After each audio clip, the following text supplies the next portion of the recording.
বাংলাদেশের সব মানুষের নাম বদলাতে পারে, বইয়ের পাতায় স্বাধীনতা সংগ্রাম বদলাতে পারে, বঙ্গোপসাগরের সব পানি যেতে পারে শুকিয়েও, গোটা রাজধানী গিলে নিতে পারে বুড়িগঙ্গার ঢেউ, সুন্দরবন কেটে হতে পারে ইটের ভাটার লাকড়ি, শিল্পপতিরা দেউলিয়া হয়ে খুঁজতে পারেন চাকরি, চোরগুন্ডারা পেয়ে যেতে পারে মন্ত্রীর মর্যাদা, আইনের হাতে কালো টাকা সব হয়ে যেতে পারে সাদা। অনেকেই বলে এই দেশ নাকি হুজুগ জাতির দেশ, দফায় দফায় বদলায় এর রং ঢং পরিবেশ, তাই বলে ইসলাম তো এদেশে হুজুগ হবে না শেষ, হুজুগ হবে না শেষ। ইসলাম এ মাটির পরতে পরতে জনপদে ঘরে ঘরে, ইসলাম এ জাতির 90% মানুষের অন্তরে, ইসলাম নিয়ে কেউ ছিনিমিনি খেলে এমন শক্তি নেই। আর কিছু থাক না থাক এদেশে ইসলাম থাকবেই, ঠিক কি না? সব কিছু বদলে যাক এদেশে ইসলাম থাকবেই, ইসলাম ছিল ইসলাম আছে ইসলাম থাকবেই, ঠিক কি না? মনে রাখতে হবে, নমরুদ এসেছিল ধ্বংস হয়েছে, ফেরাউন এসেছিল ধ্বংস হয়েছে, আবু জাহেল এসেছিল ধ্বংস হয়েছে, উতবা এসেছিল ধ্বংস হয়েছে, শাইবা এসেছিল ধ্বংস হয়েছে। সুতরাং আবু জাহেলের নাতিপুতিরা আসবে, ধ্বংস হবে। ইসলাম সেদিনও ছিল, আজও আছে, কিয়ামত পর্যন্ত ইসলাম থাকবে, ঠিক কিনা বলেন? আমি আপনাদের সম্মুখে পবিত্র কোরআনুল কারীমের 18 নম্বর পারার 1 নম্বর পৃষ্ঠার 3 নম্বর লাইন সূরা মুমিনুনের 1 এবং 2 নম্বর আয়াত তেলাওয়াত করেছি। আল্লাহ রাসূল সাল্লাল্লাহু আলাইহি ওয়াসাল্লামের অসংখ্য অগণিত হাদিস সমূহের মধ্য থেকে বুখারী শরীফের 5027 নম্বর হাদিস পাঠ করেছি। যদি আল্লাহ তাআলা আমাকে তৌফিক এনায়েত করেন, সূরা মুমিনুন থেকে কিছু আলোচনা করার চেষ্টা করব ইনশাআল্লাহ। মা তৌফিকি ইল্লা বিল্লাহ। আমরা যে সূরা থেকে আলোচনা শুনবো সেই সূরার নাম কি? সূরা মুমিনুন। এটা পবিত্র কোরআনুল কারীমের 114টি সূরার ভিতরে 23 নম্বর সূরা। কত নাম্বার? 23 নম্বর সূরা। এই সূরাটা মাক্কি সূরা। কি সূরা? মাক্কি সূরা। অর্থাৎ এই সূরাটা মক্কা অবতীর্ণ হয়েছে। 114টি সূরা দুই ভাগে ভাগ করা হয়েছে, কিছু সূরা মাক্কি সূরা, কিছু সূরা মাদানী সূরা। যেই সূরাগুলো মক্কায় অবতীর্ণ হয়েছে সেগুলোকে বলা হয় মাক্কি, যেগুলো মদিনায় অবতীর্ণ হয়েছে সেগুলোকে বলা হয় মাদানী। এই সূরা কি মাদানী সূরা নাকি মাক্কি সূরা? আর রাসূল বলেন কোন সূরা? মাক্কি সূরা। আমরা প্রথম 11টি আয়াত থেকে আলোচনা শুনবো। কয়টি আয়াত? 11টি আয়াত। এখানে আল্লাহ পাক রব্বুল আলামিন মুমিনদের কিছু কোয়ালিটি বলেছেন। মুমিন হওয়ার দরকার আছে না নাই? আর রাসূল বলেন আছে না নাই? আমরা অনেকেই ইমানদার দাবি করি, কিন্তু ইমান আমাদের ভিতরে নাই, আছে না নাই? চায়ের স্টলে বসে বসে পায়ের উপরে পা তুলে চা খায় আর বলে নামাজ না পড়লে কি হয়েছে, সুদ খাইলে কি হয়েছে, ইমান ঠিক আছে। এরকম লোক আছে না নাই? আর রাসূল আছে না নাই? আগে ইমান ঠিক করতে হবে, ইমান ঠিক করার দরকার আছে না নাই? যারা ইমানদার হবে আল্লাহ পাক রব্বুল আলামিন তাদের জন্য কিয়ামতে জান্নাত রেখে দিয়েছেন। বলেন সুবহানাল্লাহ। একটু জোরে সোরে বলেন না সুবহানাল্লাহ। আল্লাহ পাক রব্বুল আলামিন ইমানদারদের কোয়ালিটি এখানে বর্ণনা করেছেন। এই কোয়ালিটি হচ্ছে 7টি। কয়টি? আর জোরে বলেন কয়টি? ইমানদারদের 7টি কোয়ালিটি পূর্ণ ইমানদার যারা হতে পারবে আল্লাহ পাক রব্বুল আলামিন তাদেরকে জান্নাতুল ফেরদাউসের মালিক বানিয়ে দিবেন। বলেন সুবহানাল্লাহ। একটু জোরে সোরে বলেন না সুবহানাল্লাহ। সুতরাং আমরা ইমানদার হয়ে বাড়িতে যেতে পারবো তো ইনশাআল্লাহ? আমরা যে কিতাব থেকে আলোচনা শুনবো এই কিতাবের নাম কি? আর জোরে বলেন কিতাবের নাম কি? এই কোরআনে কোনো ভুল আছে? কোনো সংশয় আছে? কোনো মিথ্যা কথা আছে? এই কোরআনে যিনি সব কিছু দিয়েছেন তিনি কে? আরো জোরে বলেন তিনি কে? আল্লাহ পাক রব্বুল আলামিন নিজেই পবিত্র কোরআনুল কারীমের শুরুতেই চ্যালেঞ্জ ছুড়ে দিয়েছেন, দালিকাল কিতাবু লা রাইবা ফি, the book in which there is no doubt. এটা এমন একটা কিতাব যে কিতাবের ভিতরে কোনো সন্দেহ আছে, কোনো সংশয় আছে? সুতরাং এই কোরআনকে আঁকড়ে ধরতে পারবো তো ইনশাআল্লাহ? আঁকড়ে ধরা যাবে তো ইনশাআল্লাহ? অনেক ধর্মীয় গ্রন্থ আছে, বাইবেল, ত্রিপিটক, দশাতীর ভেদ, কোরআন, রামায়ণ, দীঘানিকায়, ইয়াহবিস, সেকারডেটাল, টালমা, Torah, old testament, new testament, Zend Avesta সহ অনেক ধর্মীয় গ্রন্থ আছে। সকল ধর্মীয় গ্রন্থের ভিতরে কিছু না কিছু ভুল আছে। একমাত্র একটা কিতাব পৃথিবীর বুকে আছে যার ভিতরে কোনো ভুল নাই, সেটার নাম হচ্ছে আল কোরআন। বলেন আল্লাহু আকবার। এই কোরআনে আজ পর্যন্ত কেউ ভুল বের করতে পারে? ফ্রান্সের বিখ্যাত সার্জন ডক্টর মরিস বুকাইলি, তিনি একবার আরবে একটা কনফারেন্সে গিয়েছেন। সেখানে যাওয়ার পরে আরবের শায়েকরা বলেছেন যে কোরআনে কোনো ভুল নাই। কোরআনে কোনো ভুল আছে? ফ্রান্সের বিখ্যাত সার্জন ডক্টর মরিস বুকাইলি ফ্রান্সে এসে বলে, কি বলে, পৃথিবীর সব বইয়ের মধ্যে ভুল আছে, আমার বাইবেলের ভিতরে কত গুজামিল, আর কোরআনের ভিতর বুঝি ভুল নাই। আমি ফ্রান্সের বিখ্যাত সার্জন ডক্টর মরিস বুকাইলি কোরআনের ভুল বের করে ছাড়বো। কোরআনের ভুল ধরার জন্য যখন কোরআন খুলেছে, এখন দেখে কোরআন আরবি ভাষায় লেখা। কোন ভাষায়? আরো জোরে বলেন কোন ভাষায়? কিন্তু সে তো আরবি বুঝে না। আরবের এক শায়েককে ফোন দিয়েছে, আমি আরবি শিখতে চাই। আরবের শায়েক মনে করেছে হেদায়েতের জন্য, কিন্তু সে তো হেদায়েতের জন্য না, সে আরবি শিখতে চায় কোরআনের ভুল ধরার জন্য, ঠিক কি না? এবার কিছুদিন পরে আরবি শিখেছে, কোরআন খুলে দেখে বিসমিল্লাহর বা থেকে শুরু করে মিনাল জিন্নাতি ওয়ান নাসের সিন পর্যন্ত যাই পড়ে তাই বোঝে, কিন্তু যতই পড়ে ততই অবাক হয়, যতই পড়ে ততই পাগল হয়ে যায়। সে বলে সাগর জলের কথা, মহাকাশের কথা, পাহাড়ের কথা, মরুভূমির কথা, অ্যাস্ট্রোলজি, কসমোলজি, ভুটানি, হিউম্যান অ্যানাটমির কথা, কোনো কথাই আল্লাহ কোরআনে বাকি রাখে নাই, বলেন সুবহানাল্লাহ। সে কোনো তথ্য উপাত্তের দিক থেকে আল্লাহর কোরআনে ডক্টর মনিজ বুকাইলি একটা ভুলও খুঁজে পায় নাই, বলেন সুবহানাল্লাহ। সে সাথে সাথে কোরআনের ভুল না ধরতে পেরে কোরআনের কাছে গ্রেফতার হয়ে মুসলমান হয়ে গেছে, বলেন সুবহানাল্লাহ। সুতরাং কোরআনে কি কোনো ভুল আছে? আর যেমন কোনো ভুল আছে? এই কোরআনে আল্লাহ পাক রব্বুল আলামিন সব কিছু দিয়েছেন। আল্লাহ নিজেই বলে দিয়েছেন 7 নম্বর পারার 11 নম্বর পৃষ্ঠার 7 নম্বর লাইন সূরা আনামের 38 38 নম্বর আয়াতে রব্বুল আলামিন বলেন, মা ফাররাতনা ফিল কিতাবি মিন শাই, I have not left anything in the Quran. আমি কোরআনে কোনো কিছু বাকি রাখি নাই, বলেন সুবহানাল্লাহ। এই কোরআনে আল্লাহ তাআলা সব কিছু দিয়েছেন। সুতরাং কোরআনের ছায়াতলে আসার দরকার আছে না নাই? আরো জোর আছে না নাই? কিন্তু অনেক নাস্তিক আছে, মুরতাদ আছে, তারা অন্য কোনো ধর্মীয় গ্রন্থ নিয়ে বাড়াবাড়ি করে না, শুধুমাত্র কোরআনের বিরুদ্ধে কথা বলে, আছে না নাই?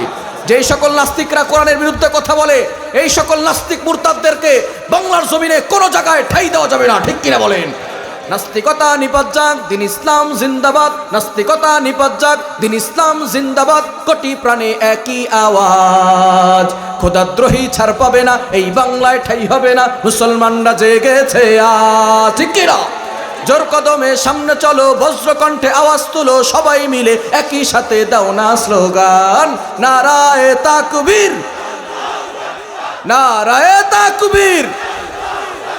দিন ইসলাম, দিন ইসলাম জিন্দাবাদ, জিন্দাবাদ।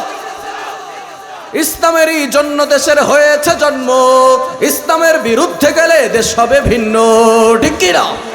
ইসলামেরই জন্য দেশের হয়েছে জন্ম, ইসলামের বিরুদ্ধে গেলে দেশ হবে ভিন্ন। ইসলামের বিরুদ্ধে যারা নিয়েছ অবস্থান, এই বাংলায় ঠাই হবে না, যাও হিন্দুস্তান, ঠিক কিনা? জোর কদমে সামনে চলো, বজ্রকণ্ঠে আওয়াজ তুলো, সবাই মিলে একই সাথে দাও না স্লোগান, নারায়ে তাকবীর। দিন ইসলাম, দিন ইসলাম, আল কোরআনের আলো, আল হাদিসের আলো, নারায়ে তাকবীর।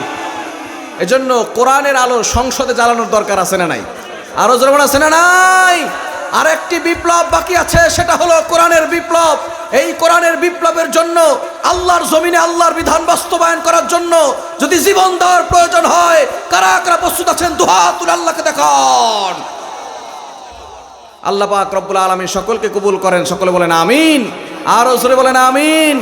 এজন্য কোরআন যদি আমাদের সমাজে চলে আসে, সমাজে শান্তি আসবে নাকি আসবে না? এজন্য আসুন সেই কোরআন থেকে আমরা আলোচনা শুনবো।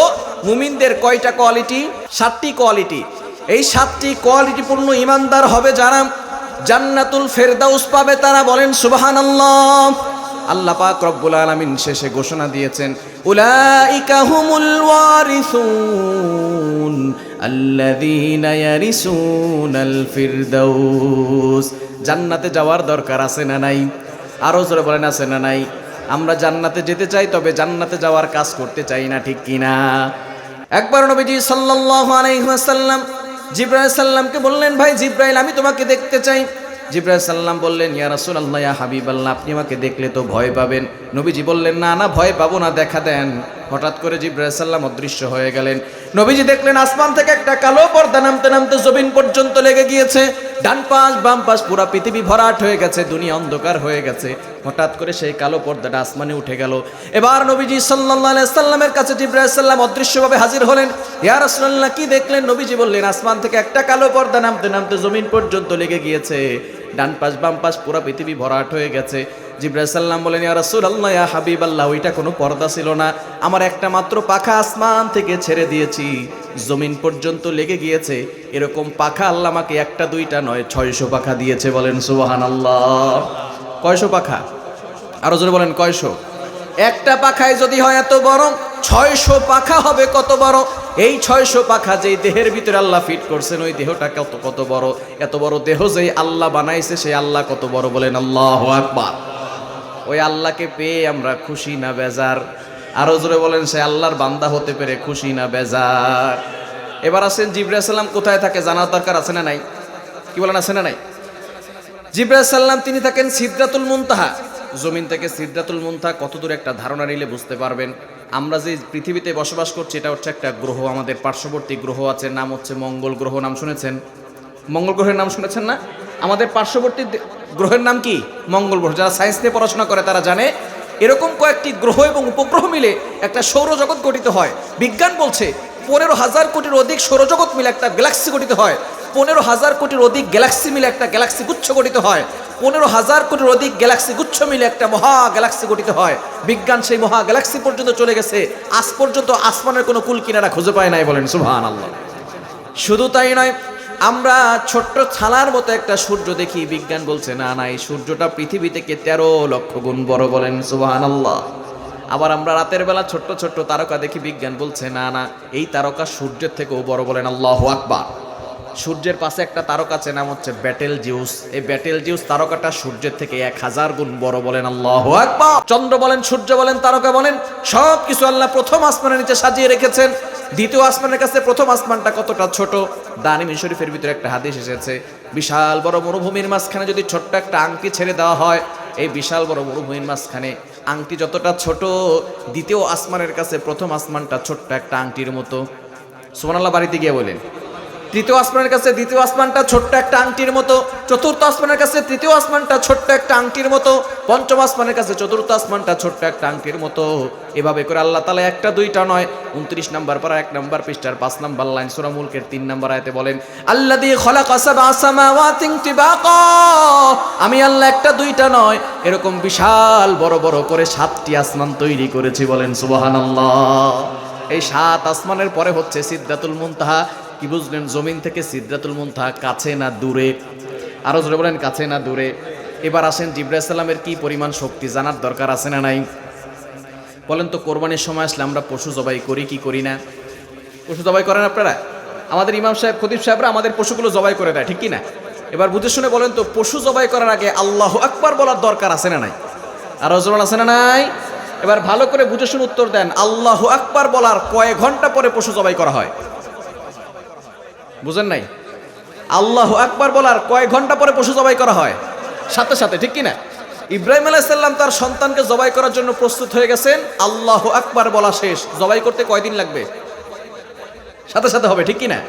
যখন আল্লাহু আকবার বলা শেষ, এমন সময় আল্লাহ পাক রব্বুল আলামিন জিবরাইল সালামকে ডাক দিয়ে বলে, জিবরাইল, আমি কিন্তু আমার ইব্রাহিমকে পরীক্ষা করতে চাই, আমি আমার ইসমাইলকে জবাই করতে চাই না, তাড়াতাড়ি যাও, আগে জান্নাতে যাবা, জান্নাত থেকে দুম্বা নিয়ে 7 আসমান ভেদ করে ইব্রাহিমের ছুরির নিচে দুম্বা রেখে দাও। বলেন আল্লাহু আকবার।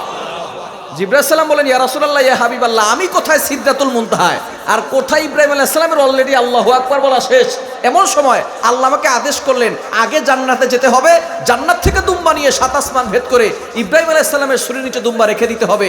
এই আদেশ পাওয়ার সাথে সাথে আমার শরীরের প্রত্যেকটা পশম দাঁড়িয়ে গেছে, শরীর থেকে ঘাম বের হওয়া শুরু হয়ে গেছে। তারপরও আল্লাহর আদেশ আমাকে পালন করতেই হবে। আমি আমার 600 পাখা দিয়ে এমনভাবে টান দিলাম, প্রথমে জান্নাতে গেলাম, জান্নাত থেকে দুম্বা নিয়ে 7 আসমান ভেদ করে ইব্রাহিমের শরীর নিচে দুম্বা রেখে দিয়েছি, এখনো দেখি ছুরি উপর থেকে নিচে নামতেছে। বলেন আল্লাহু আকবার। কি বুঝলেন? জিবরাইল সালামের শক্তি কম না বেশি? আরো জোরে বলেন, কম না বেশি? দ্বিতীয় নাম্বার, ইউসুফ আলাইহিস সালামের ভাইয়েরা ষড়যন্ত্র করে ইউসুফ আলাইহিস সালামকে কূপের মধ্যে ফেলে দিয়েছে। এই ঘটনা আমরা অনেকেই জানি, ঠিক কি না? তবে প্রশ্ন হলো, হুজুর, ইউসুফ আলাইহিস সালামের ভাইয়েরা তারাও তো নবীর সন্তান, নবীর সন্তান হয়ে নবী ভাইকে কেন কূপের মধ্যে ফেলে দিল? প্রশ্ন আছে না নাই? ইউসুফ আলাইহিস সালাম ছোট্টবেলা একটা স্বপ্ন দেখেছে, সূরা ইউসুফে আছে। এই স্বপ্নের কথা যখন বাবাকে বলেছে, বাবা যেহেতু নবী ইয়াকুব আলাইহিস সালাম, তিনি বুঝতে পেরেছেন আমার বংশ থেকে ইউসুফ নবী হবে। বলেন সুবহানাল্লাহ। যখন বাবা ইয়াকুব আলাইহিস সালাম বুঝতে পেরেছেন, তখন অন্যান্য সন্তানদের তুলনায় নবী ইউসুফকে বেশি ভালোবাসার দরকার আছে না নাই? এই জন্য বাবা ইয়াকুব আলাইহিস সালাম ইউসুফ আলাইহিস সালামকে বেশি ভালোবাসে। কিন্তু বাকি যে 11 জন সন্তান ছিল, তারা এটা সহ্য করতে পারলো না। তারা চিন্তা করছে, যদি ইউসুফকে হত্যা করা হয়, অথবা যদি ইউসুফকে কূপের মধ্যে ফেলে দেওয়া হয়, অথবা যদি ইউসুফকে দেশান্তর করে দেওয়া হয়, তাহলে মনে হয় বাবা ইয়াকুবের অন্তর থেকে ইউসুফের প্রতি ভালোবাসা কমে যাবে। একটু বুঝে শুনে বলেন তো, ইউসুফ আলাইহিস সালাম হারিয়ে যাওয়ার পরে বাবা ইয়াকুব আলাইহিস সালামের অন্তর থেকে ইউসুফের প্রতি ভালোবাসা কমেছে নাকি বেড়েছে? কমছে না বাড়ছে? আরো জোরে কমছে না বাড়ছে? কেমন বাড়া বেড়েছে? ইউসুফ আলাইহিস সালাম হারিয়ে যাওয়ার পরে বাবা ইয়াকুব আলাইহিস সালাম ইউসুফ আলাইহিস সালাম যে হারিয়ে গেছেন এই দুঃখে কাঁদতে কাঁদতে চক্ষু দুটো অন্ধ করেছে, বলেন আল্লাহু আকবার। শুধু তাই নয়, ইয়াকুব আলাইহিস সালামের আরো 11 জন সন্তান ছিল। কারো নাম ছিল শামুন, কারো নাম ছিল লাবি, কারো নাম ছিল ইয়াহুদা, কারো নাম ছিল বিনয়ামিন। ইয়াকুব আলাইহিস সালাম কোনো সন্তানকে নাম ধরে ডাকতেন না, সকল সন্তানকে ইউসুফ ইউসুফ বলে ডাকতেন, বলেন আল্লাহু আকবার। 11 জন সন্তান মিলে ষড়যন্ত্র করেছে, যদি ইউসুফকে হত্যা করা হয় অথবা কূপের মধ্যে ফেলে দেওয়া হয় অথবা দেশান্তর করে দেওয়া হয়, তাহলে মনে হয় বাবা ইয়াকুবের অন্তর থেকে ইউসুফের প্রতি ভালোবাসা কমে যাবে। কমছে না বাড়ছে? ঠিক তদ্রুপভাবে কিছু মানুষ মনে করেছিল যদি আলেমদেরকে বন্দী করে রাখা হয়, যদি আলেমদেরকে বাংলাদেশ থেকে বিদায় করে দেওয়া হয়, তাহলে মনে হয় বাংলার মানুষের অন্তর থেকে আলেমদের ভালোবাসা কমানো যাবে। স্পষ্ট ভাষায় ঘোষণা দিয়ে যায়, আলেমদেরকে বন্দী করে রাখলে, আলেমদেরকে বাংলাদেশ থেকে বিদায় করে দিলে বাংলার মানুষের অন্তর থেকে আলেমদের ভালোবাসা কমানো যাবে না। ঠিক কিনা বলেন? তারা মনে করেছিল যদি আলেমদেরকে বন্দী করে রাখা হয় তাহলে মনে হয় ভালোবাসা কমে যাবে। কমছে না বাড়ছে? আর মানে কমেছে নাকি বেড়েছে?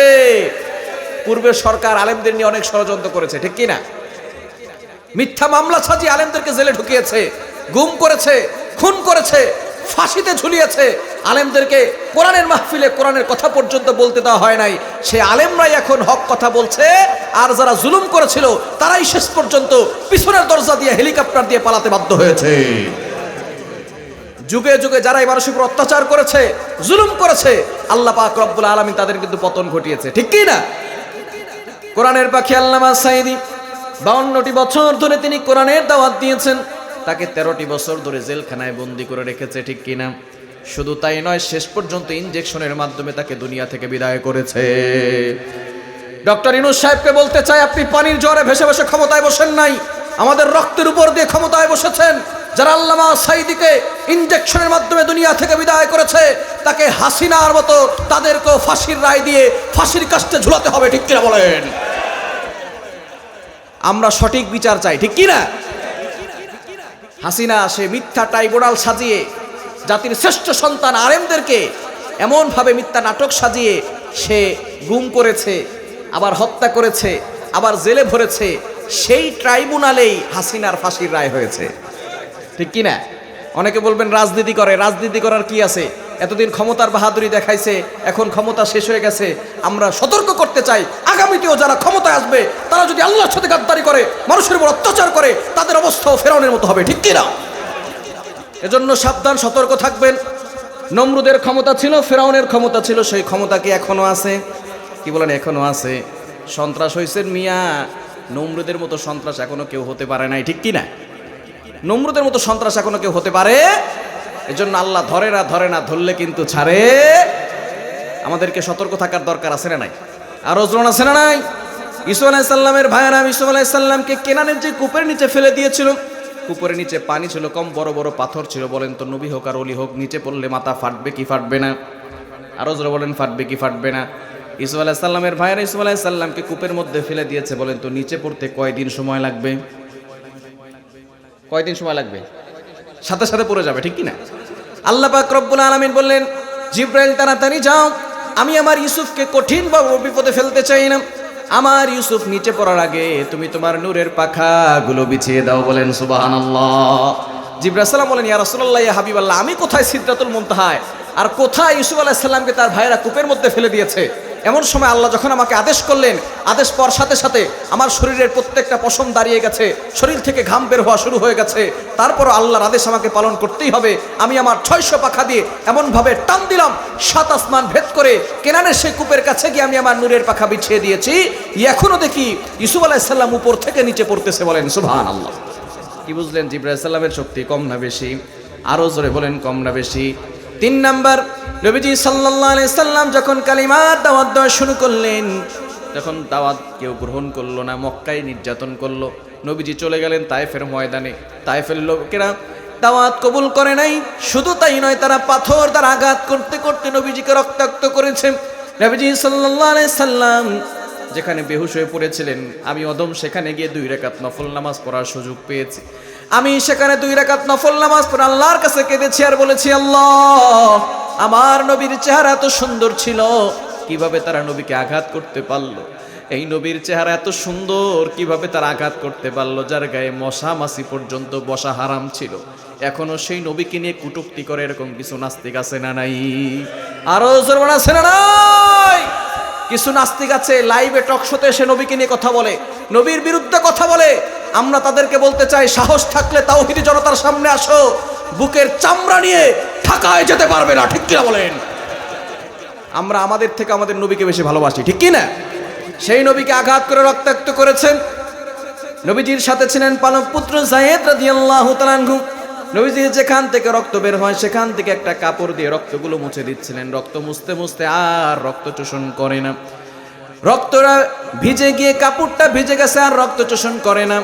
যায়েদ রাদিয়াল্লাহু তাআলা আনহু চোখের পানি ছেড়ে দিয়ে বলেন, ওগো নবীজি, যেই কাপড় দিয়ে মুছলে রক্ত আর চোষণ করে না, কাপড় দিয়ে মুছলে রক্ত চামড়ার ভিতরে প্রবেশও করে না, তারপরও কেন আপনি বারবার এই রক্তগুলো মুছতেছেন? নবীজি বলেন, যদিও যায়েদ তায়েফের লোকের আমাকে চিনতে পারে নাই, কিন্তু তায়েফের জমিনে আমার এক ফোঁটা রক্ত যদি জমিনে পড়ে যায়, তায়েফের জমিন আমার রক্ত চিনতে এক সেকেন্ডও দেরি করবে না, সাথে সাথে তায়েফের জমিনে ভূমিকম্প শুরু হয়ে যাবে। এমন সময় নবীজি সাল্লাল্লাহু আলাইহি সাল্লামের পা মোবারক রক্তে রঞ্জিত হয়, চামড়ার মোজা ভেদ করে এক ফোঁটা রক্ত যখন নিচে পড়ে যাবে, আল্লাহ পাক রব্বুল আলামিন ডাক দিয়ে বলেন, ও জিব্রাইল তাড়াতাড়ি যাও। ওয়ামা কানাল্লাহু লিউআযিবাহুম ওয়া আনতা ফীহিম, আমার নবী যেখানে থাকবে সেখানে আমি আযাব দিব না। ওয়ামা আরসালনাকা ইল্লা রাহমাতাল লিল আলামিন, আমি আমার নবীকে রহমত হিসেবে দুনিয়াতে প্রেরণ করেছি। ও জিব্রাইল তাড়াতাড়ি যাও, আমার নবীর রক্তের ফোঁটা জমিনে পড়ার আগে তুমি তোমার নূরের পাখাগুলো বিছিয়ে দাও। বলেন সুবহানাল্লাহ। জিবরাইল সালাম বলেন, ইয়া রাসূলুল্লাহ, ইয়া হাবিবাল্লাহ, কোথায় আপনার রক্তের ফোঁটা জমিন অলরেডি পড়ে যাবে, এমন সময় আল্লাহ আমাকে আদেশ করেছেন। আদেশ পাওয়ার সাথে সাথে আমার শরীরের প্রত্যেকটা পশম দাঁড়িয়ে গেছে, শরীর থেকে ঘাম বের হওয়া শুরু হয়ে গেছে। তারপরও আল্লাহর আদেশ আমাকে পালন করতেই হবে। আমি আমার 600 পাখা দিয়ে এমনভাবে টান দিলাম, 7 আসমান ভেদ করে তায়েফের জমিনে গিয়ে আমি আমার নূরের পাখা বিছিয়ে দিয়েছি, এখনো দেখি রক্তের ফোঁটা উপর থেকে নিচে পড়তেছে। বলেন আল্লাহু আকবার। কি বুঝলেন? জিবরাইল সালামের শক্তি কম না বেশি? আরো জোরে বলেন, কম না বেশি? সেই জিবরাইল সাল্লাম বলেন, জান্নাতে একটা মাঠ আছে, মাঠের নাম কি মনে আছে? মাঠের নাম মনে আছে? মাঠের নাম কি? মাশাআল্লাহ, মাঠের নাম কি? লাহুম মা ইয়াশাউনা ফিহা ওয়া লাদাইনা মাজিদ। জিবরাইল সাল্লাম বলেন, ইয়া রাসূলুল্লাহ, ইয়া হাবিবাল্লাহ, ওই জান্নাতে মাজিদ নামক মাঠটা দেখার জন্য আমি আল্লাহর কাছে পারমিশন চাইলাম। আল্লাহ আমাকে পারমিশন দিয়ে দিলেন। আমি জিব্রাইলের খাওয়া দাওয়া নাই, আমি জিব্রাইলের পেশাব পায়খানার প্রয়োজন হয় না, আমি জিব্রাইলের বিশ্রামের কোনো প্রয়োজন হয় না।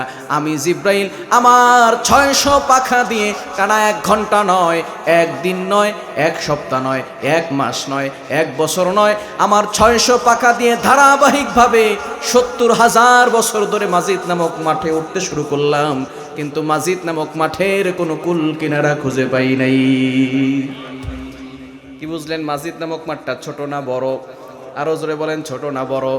মাজিদ নামক মাঠটাই যদি এত বড় হয়, জান্নাতুল ফেরদাউস কত বড়, ওই জান্নাতে যাওয়ার দরকার আছে না নাই? আরো জোরে বলেন, আছে না নাই? জান্নাতে যাবে তারা, মুমিন হবে যারা, মুমিন হবে যারা, সফল হবে তারা। সফলতা অর্জন করতে হলে, জান্নাতে যেতে হলে মুমিন হওয়ার দরকার আছে না নাই? রাব্বুল আলামিন বলেন, ক্বাদ আফলাহাল মুমিনুন আল্লাযীনা হুম ফি সালাতিহিম খাশিউন। সফল হয়েছে তারা, মুমিন হয়েছে যারা। মুমিন হওয়ার দরকার আছে না নাই? আমরা অনেকেই আছি নামাজ পড়ি, অনেকেই আছি রোজা রাখি, কিন্তু আপনার ঈমান যদি ঠিক না থাকে, কোনো আমলই আল্লাহর কাছে কবুল হবে? এক্সাম্পল দিলে সুন্দর বুঝতে পারবেন। 1-এর পর একটা শূন্য দিলে কত হয়? কত? 1-এর পরে 2টা শূন্য দিলে কত হয়? 1-এর পরে 3টা শূন্য দিলে কত হবে? 1-এর পরে 4টা শূন্য দিলে কত হবে? কত? মাশাআল্লাহ, অঙ্কে তো আপনারা ভালো পাকা। 1-এর পরে 4টা শূন্য দিলে কত হবে? 10,000। বলেন তো, 1-এর পরে শূন্য এসে 1-এর মানটাকে কমিয়েছে নাকি বাড়িয়েছে? এখন যদি কোনো ভদ্রলোক চিন্তা করে 1-এর পরে শূন্য এসে তো 1-এর মানটাকে বাড়িয়ে দিয়েছে, 1টাকে কেটে ফেলি, 1 কেটে ফেললে 9,999 থাকবে না একালি ঘোড়ার ডিম থাকবে? 9,999 থাকবে না একালি ঘোড়ার ডিম থাকবে? 4টা শূন্য থাকবে, ঠিক কি না? ঠিক তদ্রূপ ভাবে আপনার যদি ঈমান ঠিক থাকে, তাহলে নামাজ পড়বেন, শূন্য যোগ হবে, সওয়াব যোগ হবে। রোজা রাখবেন, সওয়াব যোগ হবে। হজ করবেন, সওয়াব যোগ হবে। যাকাত দিবেন, সওয়াব যোগ হবে। কিন্তু যদি আপনার ঈমানই ঠিক না থাকে, নামাজ পড়বেন শূন্য, হজ করবেন শূন্য, মানব কল্যাণের কাজ করবেন শূন্য, কোনো আমল আল্লাহর কাছে কবুল হবে না, ঠিক কি না? এজন্য ঈমান ঠিক করার দরকার আছে না নাই? ঈমানদারদের গুণ কয়টা? 7টা। 7টা শুনে বাড়ি দিতে পারবো তো ইনশাআল্লাহ?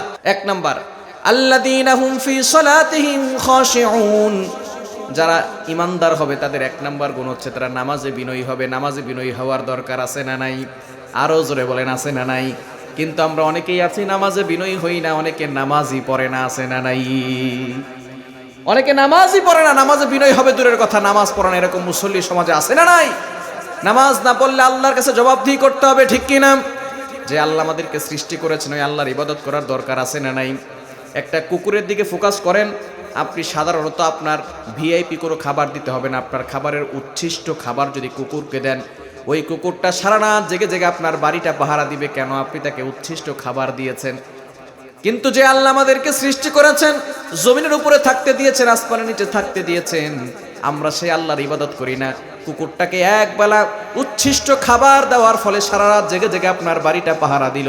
যে আল্লাহ আমাদেরকে সৃষ্টি করেছে সেই আল্লাহর ইবাদত আমাদের করার দরকার ছিল, কিন্তু আমরা রাতের বেলা ঘুমাই, আল্লাহ না ঘুমিয়ে আমাদেরকে পাহারা দেয়। বলেন সুবহানাল্লাহ। এজন্য সে আল্লাহর ইবাদত করার দরকার আছে না নাই? আরো জোরে বলেন, আছে না নাই? আল্লাহর ইবাদত করতে হবে। কুকুর তার মালিককে ভোলে না, কিন্তু আমরা শ্রেষ্ঠ মাখলুকাত হয়েও আমাদের আল্লাহকে ভুলে যাই।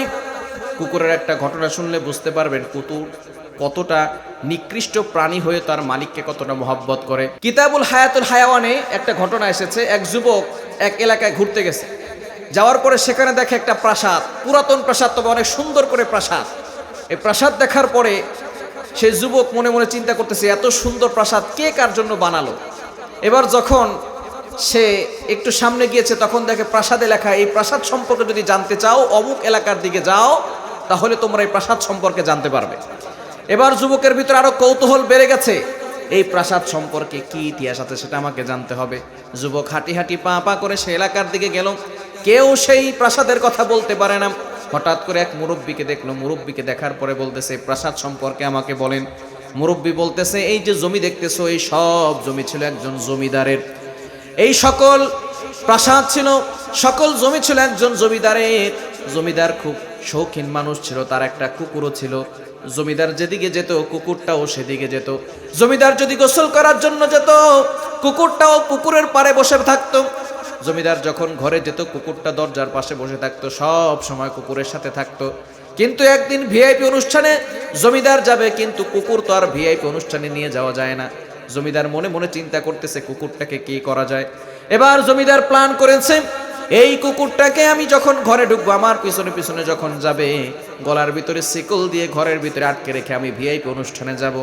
যেই কথা সেই কাজ, কুকুর যখন তার সাথে সাথে ঘরে ঢুকলো, গলায় শিকল বেঁধে তাকে ঘরের ভিতরে বন্দি করে বাহিরে যাবে, এমন সময় কুকুর এমন ভাবে আওয়াজ করা শুরু করলো, মানুষজন হতভম্ব হয়ে গেল। কুকুর তো এমন ভাবে আওয়াজ করে না। অনেক মানুষ ভিড় করলো। এবার সকলে বুঝতে পারলো কুকুর তার মালিককে ভালোবাসে, মালিক চলে যাবে বিদায় কুকুর এমন ভাবে আওয়াজ করতেছে। এমন সময় কুকুর যখন আস্তে আস্তে আওয়াজটা বন্ধ করলো, মালিক সেখান থেকে চলে যাবে। বাবুর্চিকে বলে রেখেছে, বাবুর্চি ভালো করে শুনো, খবরদার আমি কিন্তু বাহিরের খাবার খাই না, আমার জন্য পায়েস প্রকৃতির কিছু খাবার রান্না করে রাখবে। এই কথা বলে যখন জমিদার চলে গেল, কাজের লোকরা সকলে চলে গেল। ঘরের ভিতরে শুধুমাত্র বোবা একটা মেয়ে ছিল, আর কেউ নাই। কাজের লোকটা বাবুর্চি, সে পায়েস প্রকৃতির খাবার রান্না করে সেও চলে গেছে, ঘরে শুধু আছে কুকুর আর বোবা মেয়ে। এমন সময় এক ভয়ঙ্কর ঘটনা ঘটে গেল। বোবা মেয়েটা দেখলো আর কুকুরটা দেখলো এক বিষাক্ত সাপ ঘরের ভিতরে এসে, যেখানে সেই পায়েস প্রকৃতির খাবারটা রাখা আছে সেখানে সে মুখ লাগিয়ে কিছু খাবার খেয়েছে। এরপরে সাপটা সেখান থেকে চলে গেছে। এই পায়েস যদি জমিদার খায় তাহলে জমিদারকে আর বাঁচানো সম্ভব হবে? কাজের বোবা মেয়েটি মনে মনে চিন্তা করেছে, যখনই বাচ্চা আসবে, যখনই জমিদার আসবে, আমি তাকে বুঝাবো খবরদার পায়েসে হাত দেওয়া যাবে না। গভীর রাতে লম্বা সফর করে যখন বাচ্চা ঘরের ভিতরে প্রবেশ করলো, এমন সময় বোবা মেয়েটি কথা বলতে পারে না, অঙ্গভঙ্গিবার মাধ্যমে বোঝাতে চাইলো, খবরদার জমিদার পায়েস কিন্তু খাওয়া যাবে না।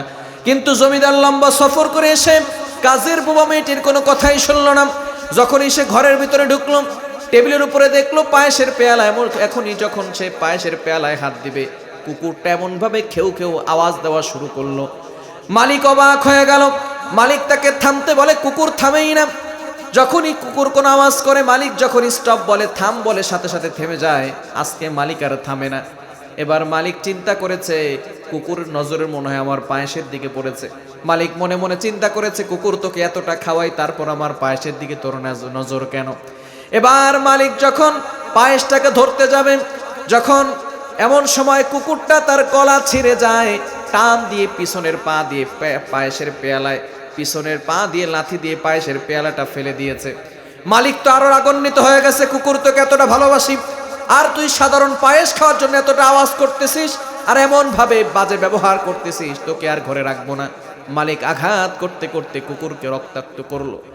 এবার কুকুরকে রক্তাক্ত করার পরেও কুকুর থামে না। কুকুর মনে করেছে, যদিও পা দিয়ে পায়েসের পেয়ালা ফেলে দিয়েছি, হতে পারে আমার মালিক সেই পায়েসটা খেতে পারে।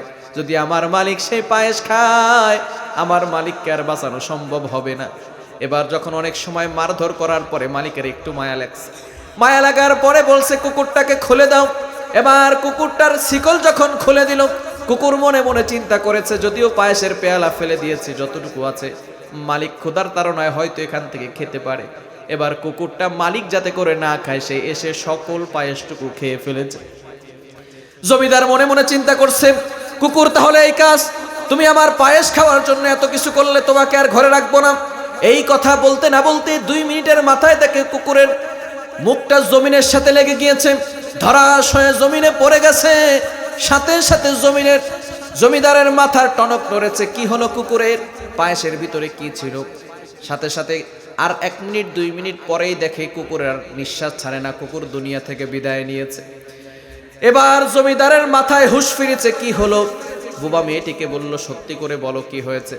এবার বোবা মেয়েটি বলতেছে, জমিদার আমি আপনাকে বারবার বুঝাতে চাইলাম, আপনি আমার কথা শুনলেন না, কিন্তু আপনার কুকুর আপনাকে এতটা ভালোবাসে, এতটা মহব্বত করে, শেষ পর্যন্ত সে অনেক চেষ্টা করেছে। আবার সে মনেও করেছে, যদি আপনি এই পায়েসটুকু খান তাহলে আপনাকে আর বাঁচানো সম্ভব হবে না। এজন্য কুকুর নিজের জীবন দিয়ে আপনাকে হেফাজত করেছে। বলেন আল্লাহু আকবার। আমাদেরকে ওই আল্লাহর জন্য, আমাদেরকে আল্লাহর জন্য জীবন দেওয়ার দরকার নাই, কিন্তু আল্লাহর দিন টিকিয়ে রাখার জন্য, ইসলামকে টিকিয়ে রাখার জন্য যদি জীবন দেওয়ার প্রয়োজন হয়, কারা কারা প্রস্তুত আছেন? দুহাত তুলে আল্লাহকে দেখান। আল্লাহ পাক রব্বুল আলামিন বান্দাকে কতটা ভালোবাসেন, কতটা মহব্বত করেন। দেখেন, এই মালিক যখন বুঝতে পারলো কুকুর তার জন্য জীবন দিয়েছে, এবার জমিদার একটা প্রাসাদ নির্মাণ করে সেই প্রাসাদের ভিতরে কুকুরের দাফন করেছে। জমিদার বুঝাতে চেয়েছে, কুকুর আমার জন্য জীবন দিয়েছে, আমি তাকে একটা প্রাসাদ নির্মাণ করে দিব, ইতিহাস হয়ে থাকবে। মালিকের জন্য কুকুর দুনিয়া থেকে বিদায় নিয়েছে, সেই কুকুরের জন্য মালিক একটা প্রাসাদ নির্মাণ করে দিয়েছে। আমার আল্লাহ বলে, ও আমার বান্দারা, তোমরা যদি আমি আল্লাহর সাথে মহব্বত তৈরি করতে পারো, আমি আল্লাহর ইবাদত করতে পারো, ওই বাদশা তার কুকুরের জন্য একটা প্রাসাদ নির্মাণ করে দিয়েছে।